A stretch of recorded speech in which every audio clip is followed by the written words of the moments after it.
રહ્યા છો crime reporters TV news. હવે જોઈએ અગત્યના સમાચાર. કોસાડ સ્થિત આવાસમાં શ્રીમતી વસુમતીબેન ઠાકોર પ્રાથમિક શાળા ક્રમાંક 286 માં આપત્તિ વ્યવસ્થાપન અંગેની બીજા સત્રની મોક ડ્રીલ યોજવામાં આવી. નગર પ્રાથમિક શિક્ષણ સમિતિ સુરત આયોજિત શ્રીમતી વસુમતીબેન ઠાકર પ્રાથમિક શાળા ક્રમાંક 286 માં આપત્તિ વ્યવસ્થાપન અંગેની મોક ડ્રીલનું આયોજન કરવામાં આવ્યું હતું, જેમાં કુદરતી આપત્તિ જેવી કે ભૂકંપની પરિસ્થિતિમાં સલામતીના પગલાંરૂપ કઈ સાવધાની લઈ શકાય તે અંગેની મોક ડ્રીલ સાથેની સમજ ગીતાબેન પટેલ દ્વારા આપવામાં આવી હતી. આચાર્ય દ્વારા શિક્ષકો, વાલીઓ, સફાઈકર્મી તેમજ વોચમેનને આગ જેવી હોનારતથી બચવા માટે તેમની ભૂમિકા અંગેની સમજ બાદ તેઓને યોગ્ય પોઈન્ટ પર ગોઠવી શાળાની વિદ્યાર્થીઓને આગ જેવી હોનારતથી કઈ રીતે બચી શકાય તેની મોક ડ્રીલ યોજવામાં આવી હતી.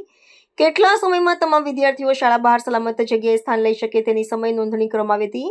જયસ્વાલ ફાયર સેફ્ટી એજન્સીના દુષ્યંત પટેલ તથા વિનોદ યાદવ દ્વારા હોઝડ્રીલના ઉપયોગની સમજ સાથે ડેમો આચાર્યશ્રી, શિક્ષક મિત્રો, એસએમસી સભ્યો, વાલીઓ, સફાઈકર્મીઓ તેમજ વિદ્યાર્થીનીઓને આપવામાં આવ્યો હતો. દુષ્યંત પટેલ દ્વારા આગ સાથેના બચાવના અન્ય ઉપાયોની પણ સમજ આપવામાં આવી હતી. નોડલ ટીચર ભામિનીબેન પટેલ તેમજ ઉર્વીબેન સિનોજિયાએ અગત્યની ભૂમિકા ભજવી સૌના સહકારથી આપત્તિ વ્યવસ્થાપનની મોક ડ્રીલ સફળ રીતે પૂર્ણ કરવામાં આવી હતી.